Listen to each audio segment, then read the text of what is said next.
Taken in about 1902. This is the number one mine, this site here, and it started in 1886.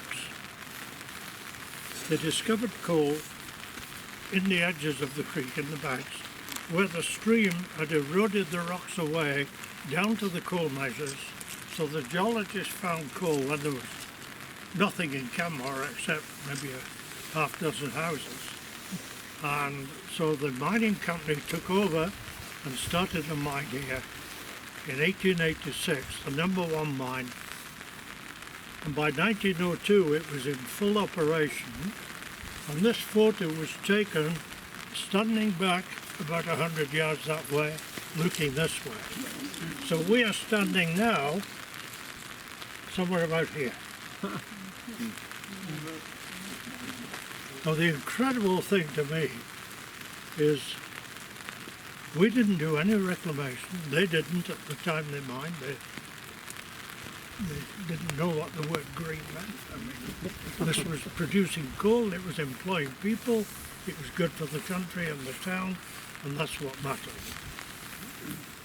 Canmore Creek, this lovely creek that runs along here, is running in here and finding its way through this pile of pit props and so on, winding round the corner.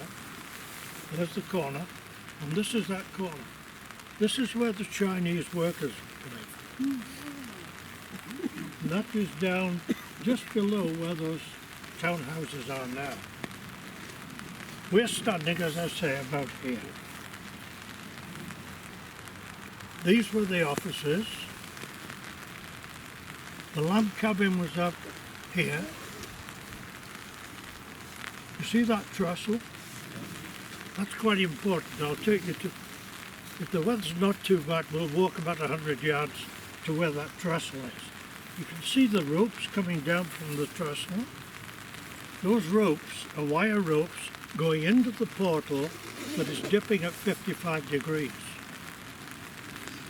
And this is where the miners went down over there, went down below the creek, crossed under the creek with tunnels, and opened up coal for 1.5 miles in that direction and 3/4 of a mile in this direction. Tremendous undertaking. 5 seams they mined here in number one mine. The coal came out of the portal here, came onto this railway track, crossed that gantry, and was taken out of the mine cars. They were overturned and the coal went into the cleaning plant here and was cleaned and sorted into sizes. Problem was 50% of the coal was too fine to handle and they started making briquettes out of it. I'll explain briquettes. I'm keeping this fairly short because of the weather.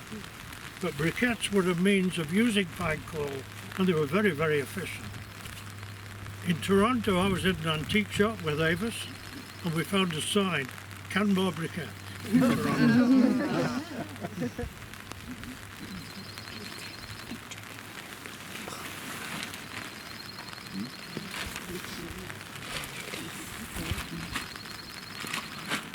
This is how the miners worked. You remember when I said, if you've got a gradient, a problem, use it, don't fight it. What they did, they went a long way down with 2 single drivages and then opened out the reserves above them.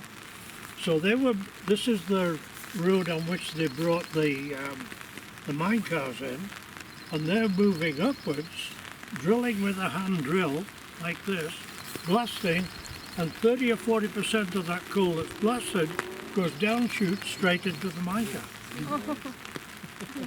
2 miners could produce 80 tons of coal. We did it in the number 5 mine, the Stewartsea, when I came here as chief engineer. 2 miners, 80 tons. Incredible. A day? Because, yeah. How much were you taking out in Britain again?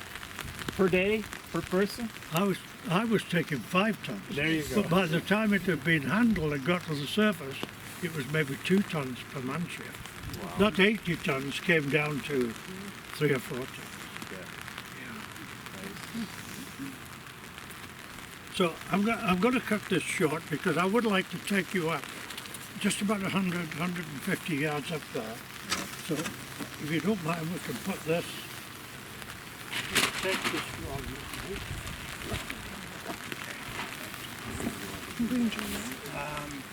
No, I think I'll explain that. Nicely done.